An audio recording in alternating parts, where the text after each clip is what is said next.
We're the dominant force, so it doesn't matter.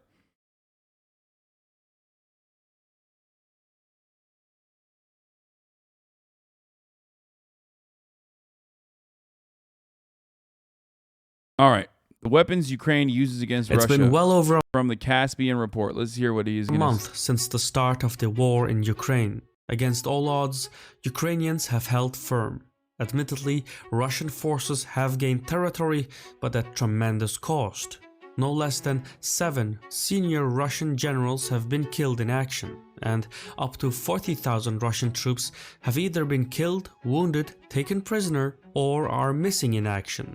Meanwhile, on a hardware level, Russia has lost at least 16 aircraft, 35 helicopters, 289 tanks, and more than 1,000 other vehicles have been destroyed, disabled. I love the fucking dummy that said Russian accent. He's Azeri. Okay, he's from Azerbaijan. He's not Russian. Fucking weirdo. Or captured. The number of losses Turkish, is likely much higher, but these are visual confirmations that serve as an accurate baseline. Ukraine has sustained losses in its own right, but not nearly as much as Russia. Terrain, morale, and logistics make up Ukraine's strategy, but much of its success is also owed to the tactical weapons employed by Ukrainian units. They make all the difference on the ground and in the air. So, let's talk about the game-changing tactics and weapons Ukraine uses to create a near-perfect handshake between tactics and strategy. Azerbaycan'daki göre Azeri dersen kızarlar. He's Turkic. Today's video is sponsored by Masterworks. There is a lot ongoing in the world. Parallel punishment is what the experts call it when inflation and global crisis strike at the same time. Traditional portfolios heavy on stocks and bonds could be on the chopping block. Even JP Morgan says that alternative assets and investment strategies are essential. Right away, when most people hear that, they think of oil, gold, real estate, etc. But the big boys like Citi, Bank of America, and Deloitte, they all look at alternatives like fine art. Hi Hasan, I'm sorry to inform Forces you that have I come a just long way imperialistically since corrupted your mom. 2014 when Russian troops took over Crimea without a fight. Ukraine took that defeat to heart and steadily overhauled its military command structure. Instead of the Soviet top-down hierarchy, junior officers were given new rules of engagement and encouraged. I mean, there's a little bit more to it than that, you know? A fuckload of training, 8 years of fucking urban warfare, cycling troops in and out of the Donbass region, dripped out the fucking wazoo by American and, NATO weapons. Encouraged to take autonomous decisions in the field.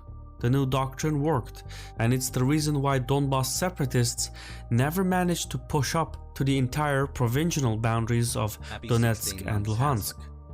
By contrast, the Russian armed forces are characterized by a top-down hierarchy, still adhering to the Soviet way of decision-making. But Russia hasn't exactly stood still either.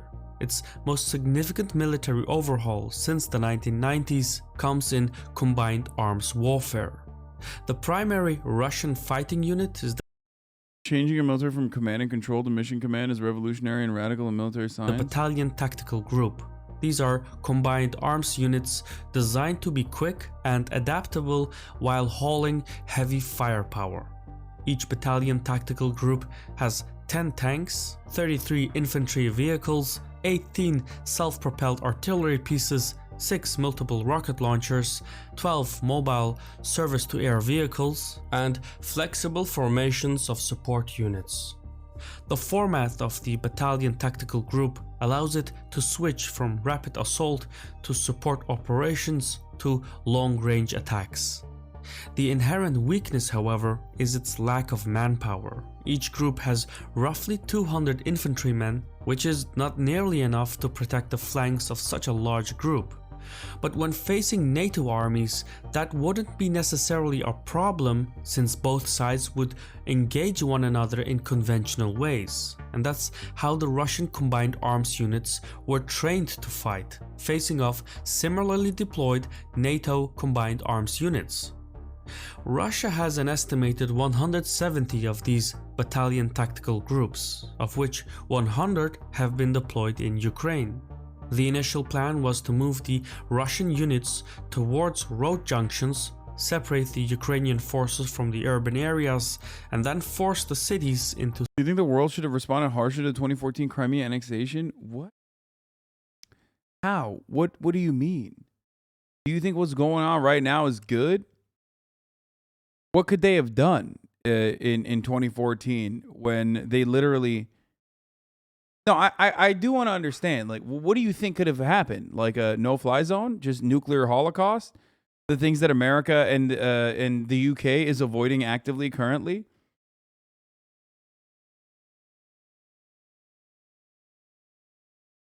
I mean, one of the harshest things that Ukraine did in Crimea was shut off Crimea's water. You know, that was pretty fucking harsh, I would say. Like, really unacceptably harsh. And there are people who still defend it to this day. To submission. But in war, things rarely ever go to plan. In the opening phase of the conflict, Russian forces failed to secure the supply lines running into Kharkiv, Sumy, Chernihiv, Mariupol, Mykolaiv, and Kiev. The sheer size of the battalion tactical groups turned into chink in the armor. Same shit we're doing now, we could have been doing then. Would Russia still be in a position to invade Ukraine now if we had? That's the question. Nothing about NFCs. Are you talking about like sanctions? Is that what you mean? Because I don't know how effective they would have been, especially considering that like the same exact infrastructural problems or logistical problems that are occurring in Europe would have occurred back then. And not only that, but also... what, you're going to give weapons to Ukraine more back then? Who's going to use them? The Ukrainian standing army at that time was nothing. Like, it was... I mean, there was one, but they would have gotten fucking absolutely rolled over and destroyed. And it takes time to give the Ukrainian... It takes time to give Ukrainians not only weapons, but then also literally...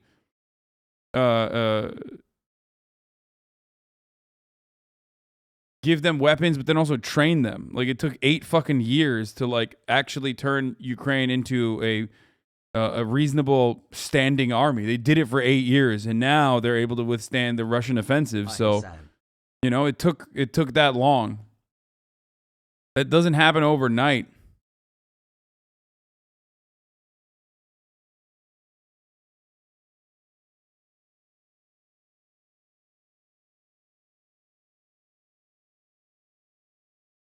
You know what I mean? The problem is that regardless of the number of Russian vehicles deployed in Ukraine, the convoys had to travel by road, but the width of the roads and the speed of the front vehicles restricted the mobility of the Russian battalion tactical groups. Ukrainian light infantry units exploited that vulnerability by taking up positions in the adjacent villages and setting up ambushes near the major roads to target the Russian convoys passing through. The key to these ambush sites was, and still is, the American-made Javelin anti-tank missile system. The FGM-148 Javelin is a sophisticated, portable weapon that is easy to use. 2 users can operate it, and it can hit targets up to 4 kilometers. Once the target is locked, the missile does the tracking autonomously. What makes the Javelin such an effective anti-armor weapon is its double warhead and flight trajectory. The missile is programmed to climb to a higher altitude and then dive on top of the target where the armor is thinnest. The Javelin's first warhead destroys the reactive bricks most Russian tanks are coated in, while the second warhead destroys the main armor. Nearly every hit by the Javelin is an instant kill. A light version anti-tank weapon is the NLAW, short for Next Generation Light Anti-Tank Weapons.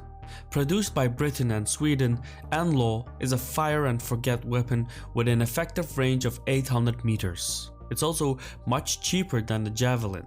While a single Javelin missile costs about $200,000, a single shot by an NLAW unit costs about $40,000.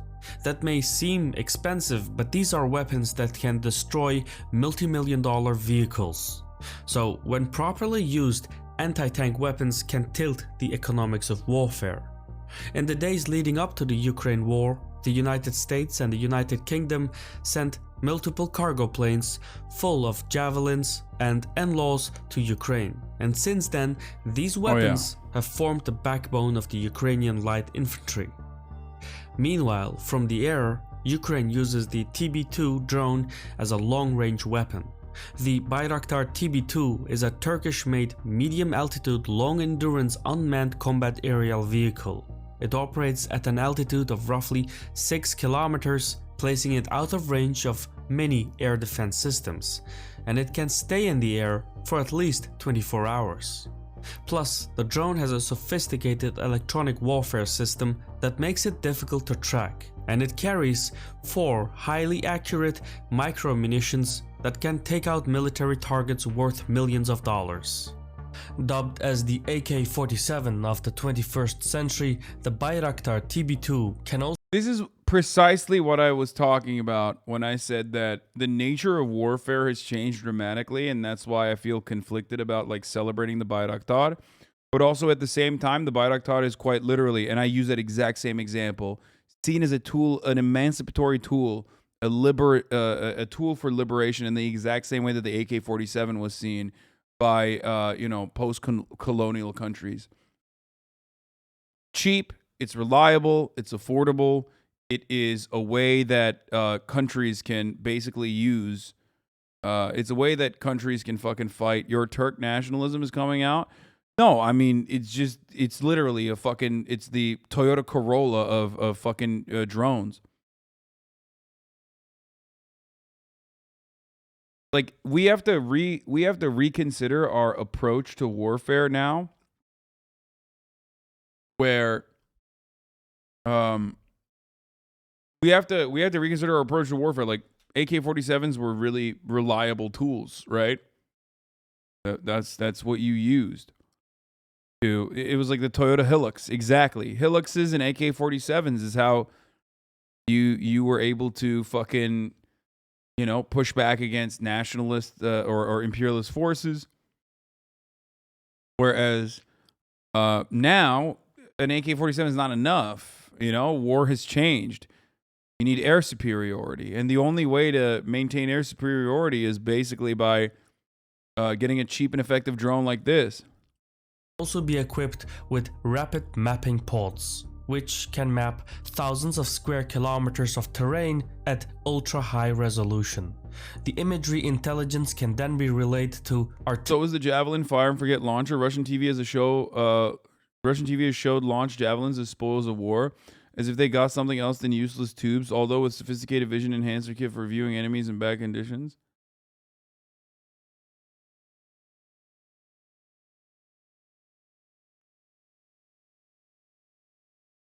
artillery and rocket batteries to destroy enemy units from afar.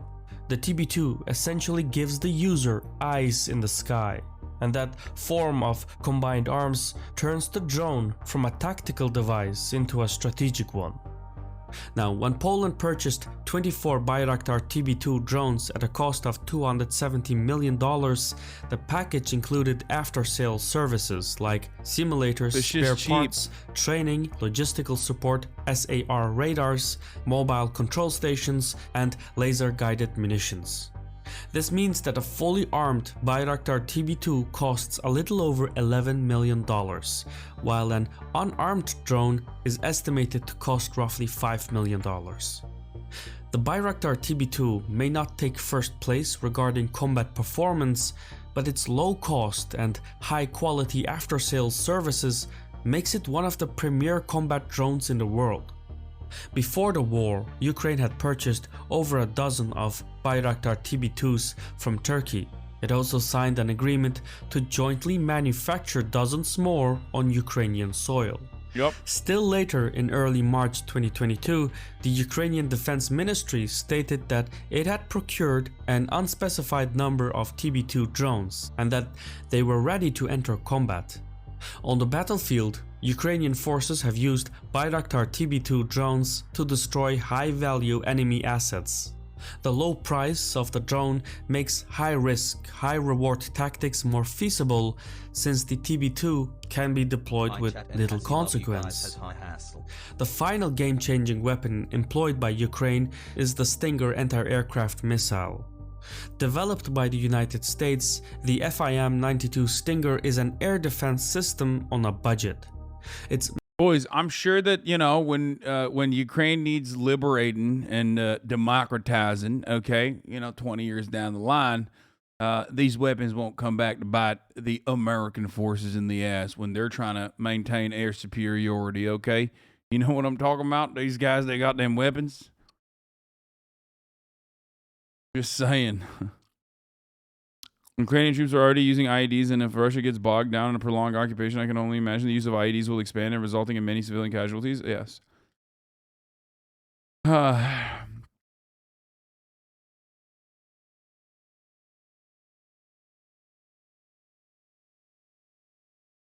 just don't like. I don't know how people don't think that this is not going to end up in other people's hands. You know what I mean?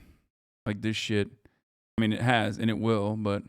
man-portable, easy to use, and gives soldiers on the ground the ability to contest the airspace above. The Stinger fires an infrared homing surface-to-air missile that, once fired, tracks to its target autonomously. The missile can reach an altitude of 3.5 kilometers and a horizontal distance of 4 and 8 kilometers. Now, that's not... I mean, this was very effective in, you know, purging the Russian occupation in Afghanistan. Very effective. So, remember that. Not much to go on, but when employed in large quantities and spread over a large area, it is enough to deny air superiority, at least partially. Thus far, Ukraine has received hundreds of Stinger missiles from a host of NATO member states. They've been effective against low-flying aircraft and attack helicopters. Russian aircraft are currently experiencing a shortage of precision-guided munitions and thus need to fly low sorties to deliver unguided rockets to their targets. But by doing so, the Russian aircraft come within Stinger range. As of this writing, Russia has lost 16 aircraft and 35 helicopters. Part of this is undoubtedly the work of Stinger missiles. By the way, these numbers come from the Oryx blog, which uses open source. It's amazing you think America hasn't developed strategies to combat this in the 20 years they've been dropping them to freedom-wanting countries. Yeah, that's true. I mean, or maybe it is a part of America's strategy to just do that and then be like, oops, I guess there's more destabilization. Which only means what we can do is, I don't know, sell more weapons to the other good nations, you know, the European nations that are a part of NATO, therefore, you know, beefing up their security, which is exactly what they're saying currently, by the way. They're literally not even hiding it. They're like excited. They're salivating, okay? The defense industry's dick is so fucking hard right now. To assume that we don't think that much ahead is silly as fuck because the American military runs a protection racket. Okay? And when there's not enough enemies at the gates, you gotta fucking make new ones. Images to complete its listing. You'll find the link in the description box if you want to explore it on your own. Now, the problem of the Stinger, as is the case with the Javelin, is that when procured in large numbers, disarmament becomes difficult. Not all units will be accounted for when things eventually settle down in Ukraine. Okay, buddy, our special forces are more than capable of crashing our own shitty Blackhawks. We don't need Stingers. That's true. Why are you sarcastic when talking about Europe being good nations? Because there's no good or bad nations, dummy. That's like... And Europe is far from a good nation or a bad nation. Christ, dude. Homie like comes in here, listens to me fucking shit on America, and then completely forgets like his own personal history of his own personal country. Except for Moldova, the only good nation. Some stingers will regrettably fall into the wrong hands. And these are weapons with far-reaching geopolitical consequences. Imagine. Listen, bro, we know what anti-aircraft missile systems in the hands of like the wrong people have done.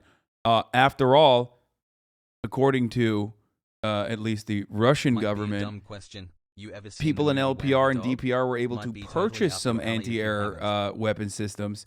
And remember what happened when they fucking aimed it at the wrong thing.